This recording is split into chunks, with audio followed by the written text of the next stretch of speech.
So, Elon, what kind of crazy dream would persuade you to think of trying to take on the auto industry and build an all-electric car? Well, it goes back to when I was in university. I thought about what are the problems that are most likely to affect the future of the world, or future of humanity. I think it's extremely important that we have sustainable transport and sustainable energy production. That sort of overall sustainable energy problem is the biggest problem that we have to solve this century. Independent of environmental concerns, in fact, even if producing CO2 is good for the environment, given that we're going to run out of hydrocarbons, we need to find some sustainable means of operating.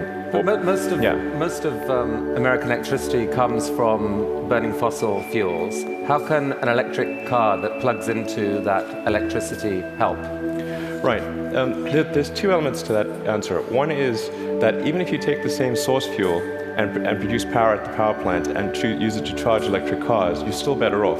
So if you take, say, natural gas, which is the most prevalent hydrocarbon source fuel, if you burn that in a modern General Electric natural gas turbine, you'll get about 60% efficiency. If you put that same fuel in an internal combustion engine car, you get about 20% efficiency. And the reason is, in the stationary power plant, you can afford to have something that weighs a lot more, is voluminous, and you can take the waste heat and run a steam turbine and generate a secondary power source. So, in effect, even if you take in transmission losses into account and everything, even using the same source fuel, you're at least twice as better off charging an electric car than burning it at the power plant. Okay. That scale delivers efficiency. Yes, it does. And then the other point is we have to have sustainable means of power generation anyway, electricity generation. So given that we have to solve sustainable electricity generation, then it makes sense for us to have electric cars as the mode of transport. So we've got some video here of the Tesla being assembled, which if you could play that first video. So what is innovative about this process in this vehicle? Sure. So in order to accelerate the advent of electric transport, and I should say that I think actually all modes of transport will become fully electric, with the ironic exception of rockets. There's just no way around Newton's third law. The question is, how do you accelerate the advent of electric transport? And in order to do that for cars, you have to come up with a really energy-efficient car. So that means making it incredibly light. And so what you're seeing here is the only all-aluminum body and chassis car made in North America. In fact, we applied a lot of rocket design techniques to make the car light despite having a very large battery pack. And then it also has the lowest drag coefficient of any car of its size. So as a result, the energy usage is very low, and it has the most advanced battery pack, and that's what gives it the range that's competitive. So you can actually have on the order of a 250-mile range. I mean, those battery packs are incredibly heavy, but you think the math can still work out intelligently by combining light body, heavy battery, you can still gain spectacular efficiency. Exactly. The rest of the car has to be very light to offset the mass of the pack, and then you have to have a low drag coefficient so that you have good highway range. In fact, customers of the Model S are sort of competing with each other to try to get the highest possible range. And I think somebody recently got 420 miles out of a single charge. Bruno Bowden, who's here, did that, broke the world record. If you drive at sort of 65 miles an hour under normal conditions, 250 miles is a reasonable number. Let's show that second video showing the Tesla in action on ice. Not at all a dig at the New York Times list, by the way. What is the most surprising thing about the experience of driving the car? In creating an electric car, the responsiveness of the car is really incredible. So we want to really have people feel as though they've almost got a mind meld with the car. So you just feel like you and the car are kind of one. And as you corner and accelerate, it just happens, like the car has ESP. You can do that with an electric car because of its responsiveness. You can't do that with a gasoline car. I think that's really a profound difference, and people only experience that when they have a test drive. I mean, this is a beautiful but expensive car. Is there a roadmap where this becomes a mass market vehicle? Yeah, the goal of Tesla has always been to have a sort of a three-step process where version 1 was an expensive car in low volume, version 2 is sort of medium price and medium volume, and then version 3 would be low price, high volume. So we're at step 2 at this point. So we had a $100,000 sports car, which was the Roadster. Then we've got the Model S, which starts at around $50,000. And our third generation car, which will hopefully be out in about 3 or 4 years, will be a $30,000 car. But whenever you've got really new technology, it generally takes about 3 major versions in order to make it a compelling mass market product. And so I think we're making progress in that direction, and I feel confident that we'll get there. I mean, right now, if you've got a short commute, you drive, you can get back, you can charge at home. There isn't a huge nationwide network of charging stations now that are fast. Do you see that coming, really, truly, or just on a few key routes? There actually are far more charging stations than people realize. And at Tesla, we developed something called the supercharging technology. So, and we're offering that if you buy a Model S for free, forever. And so this is something that maybe a lot of people don't realize. We actually have California and Nevada covered. We've got the eastern seaboard from Boston to DC covered. By the end of this year, you'll be able to drive from LA to New York. You're just using the supercharger network, which charges at 5 times the rate of anything else. And the key thing is to have a ratio of drive to stop, to stop time of about 6 or 7. So if you drive for 3 hours, you want to stop for 20 or 30 minutes, because that's normally what people will stop for. So if you start a trip at 9 a.m., by noon, you want to stop to have a bite to eat, hit the restroom, coffee, and keep going. So your proposition to consumers is, for the full charge, it can take an hour. So it's common. Don't expect to be out of here in 10 minutes. Wait for an hour. But the good news is you're helping save the planet. And by the way, the electricity is free. No, you don't pay anything. Actually, what we're expecting is for people to stop for about 20 to 30 minutes, not for an hour. It's actually better to drive for about maybe 160, 170 miles, and then stop for half an hour, and then keep going. That's the natural cadence of a trip. All right. So this is only one string to your energy bow. You've been working on this solar company, SolarCity. What's unusual about that?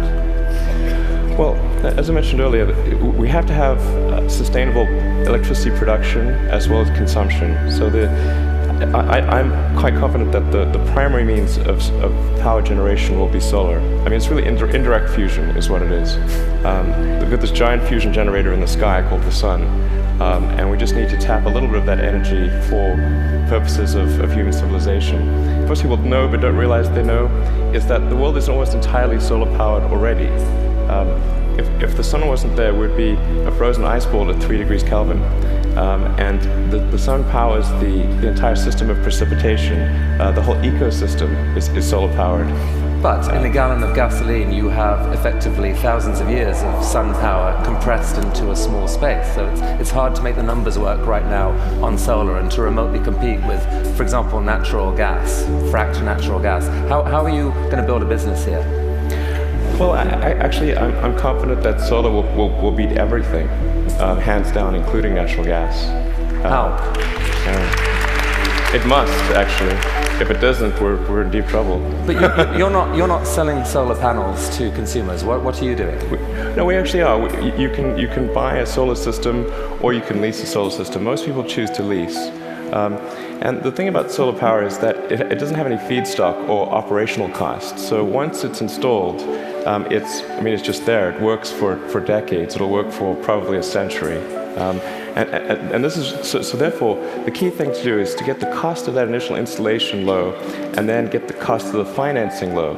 So because that interest, those are the two factors that drive the cost of solar, and we've made huge progress in that direction.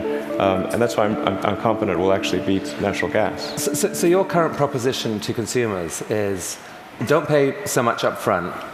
Let Zero. us pay zero up front. We will install panels on your roof. Yes. You will then pay. How long is a typical lease? Typical leases are 20 years. But the value proposition is, as you're sort of alluding to, quite straightforward.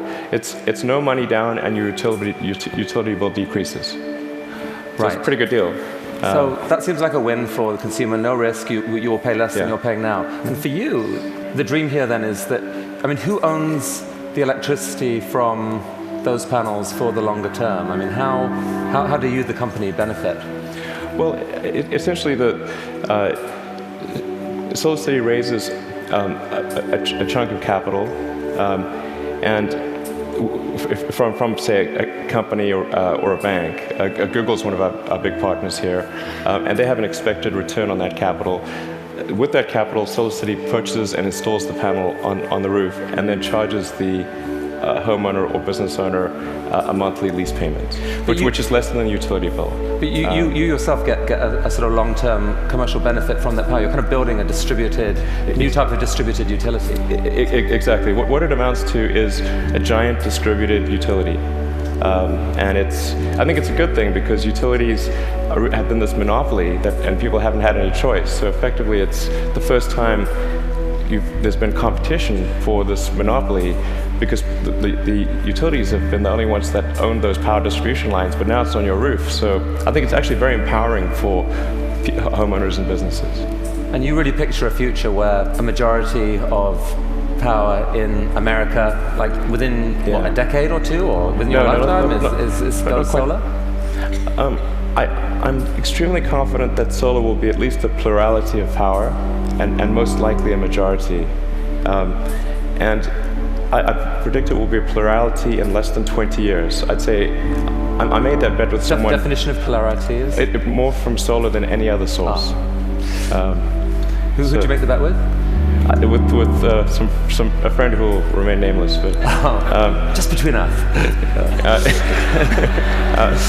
And I made that bet, I think, 2 or 3 years ago. So in roughly 18 years, I think we'll see more power from solar than any other source. Who made a small fortune in the space industry, and obviously started with a large one is the punchline. And so I tell people, well, I was trying to figure out the fastest way to turn a large fortune into a small one. And they'd look at me like, oh, is he serious? And strangely, you were. What happened? It was a close call. I mean, things almost didn't work out. We came very close to failure, but we managed to get through that point in 2008. The goal of SpaceX is to try to advance rocket technology, and in particular to try to crack a problem that I think is vital for humanity to become a spacefaring civilization, which is to have a rapidly and fully reusable rocket. Would humanity become a spacefaring civilization? So that was a dream of yours in a way from a young age, or like you dreamed of Mars and beyond? I did build rockets when I was a kid, but I didn't think I'd be involved in this. It was really more from the standpoint of what are the things that need to happen in order for the future to be an exciting and inspiring one. And I really think there's a fundamental difference if you sort of look into the future between a humanity that is a spacefaring civilization that's out there exploring the stars on multiple planets. And I think that's really exciting. And compared with one where we are forever confined to Earth until at some eventual extinction event. So you've somehow slashed the cost of building a rocket by 75%, depending on how you calculate it. How on earth have you done that? NASA has been doing this for years. How have you done this? Well, we've made significant advances in the technology of the airframe, the engines, the electronics, and the launch operation. I mean, there's a long list of innovations that we've come up with there that are a little difficult to communicate in this talk, but because, not least because you could still get copied, right? I mean, you haven't patented this stuff. It's really interesting to me. You didn't patent because you think it's more dangerous to patent than not to patent. Since our primary competitors are national governments, the enforceability of patents is questionable. The big innovation is still ahead, and you're working on it now. Tell us about this. Right. So the big innovation. In fact, let's roll that video, and you can talk us through it. What's happening here? Absolutely. So the thing about rockets is that they're all expendable. All rockets that fly today are fully expendable. The space shuttle was an attempt at a reusable rocket, but even the main tank of the space shuttle was thrown away every time. And the parts that were reusable took a 10,000-person group 9 months to refurbish for flight. So the space shuttle ended up costing $1 billion per flight. Obviously, that doesn't work very well for... So what just happened there? We just saw something land? That's right. So it's important that the rocket stages be able to come back, to be able to return to the launch site and be ready to launch again within a matter of hours. Wow. Yeah. Reusable rocket. Yes. So what a lot of people don't realize is the cost of the fuel, of the propellant, is very small. It's much like on a jet. So the cost of the propellant is about 0.3% of the cost of the rocket. So it's possible to achieve, let's say, roughly 100-fold improvement in the cost of spaceflight if you can effectively reuse the rocket. That's why it's so important. Every mode of transport that we use, whether it's planes, trains, automobiles, bikes, horses, is reusable, but not rockets. So we must solve this problem in order to become a spacefaring civilization. You asked me the question earlier of how popular traveling on cruises would be if you had to burn Certain your ship. cruises apparently are highly problematic. Definitely more expensive. So that's potentially absolutely disruptive technology, and I guess paves the way for your dream to actually take, at some point, to take humanity to Mars at scale. Yeah, like exactly. To see a colony on Mars. Yeah, exactly. SpaceX or some combination of companies and governments need to make progress in the direction of making life multiplanetary, of establishing a base on another planet, on Mars being the only realistic option, and then building that base up until we're a true multi-planet species. So progress on this, let's make it reusable. How is that going? That was just a simulation video we saw. How's it going? We've been making some good progress recently with something we call the Grasshopper Test Project, where we're testing the vertical landing portion of the flight, the sort of terminal portion, which is quite tricky. We've had some good tests. Can we see that? Yeah. So that's just to give a sense of scale. We dressed the cowboy as Johnny Cash and bolted the mannequin to the rocket. All right, let's see that video then, because this is actually amazing when you think about it. You've never seen this before: a rocket blasting off, and then. Yeah, so that rocket is about the size of a 12-story building.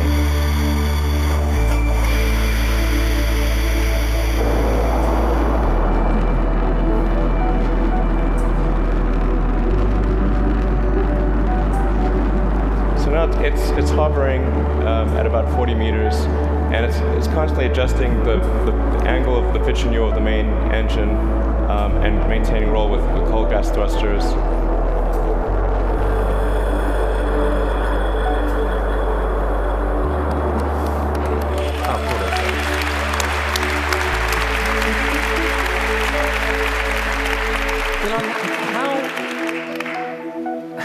How have you done this? These projects are these PayPal, SolarCity, Tesla, SpaceX, they're so spectacularly different. They're such ambitious projects at scale. How on earth has one person been able to innovate in this way? What is it about you? I don't know, actually. I don't have a good answer for you. I work a lot. I mean, and a lot. I have a theory. Okay, all right. My theory is that you have an ability to think at a system level of design that pull together design, technology, and business. So if TED was TBD, design, technology, business, into one package, synthesize it in a way that very few people can, and this is the critical thing, feel so damn confident in that click-together package that you take crazy risks. You bet your fortune on it, and you seem to have done that multiple times. I mean, almost no one can do that. Can we have some of that secret sauce? Can we put it into our education system? Can someone learn from you? It is truly amazing what you've done. Oh, thanks. Thank you. Well, I do think there's a good framework for thinking is physics. You know, the sort of first principles reasoning. But generally, I think there are. What I mean by that is boil things down to their fundamental truths and reason up from there, as opposed to reasoning by analogy. Through most of our life, we get through life by reasoning by analogy, which essentially means kind of copying what other people do with slight variations. And you have to do that, otherwise it's mentally you wouldn't be able to get through the day. But when you want to do something new, you have to apply the physics approach. Physics is really sort of figuring out how to discover new things that are counterintuitive, like quantum mechanics. It's really counterintuitive. So I think that's an important thing to do. And then also to really pay attention to negative feedback and solicit it, particularly from friends. This may sound like sort of simple advice, but it's hardly anyone does that, and it's incredibly helpful. Boys and girls watching, study physics.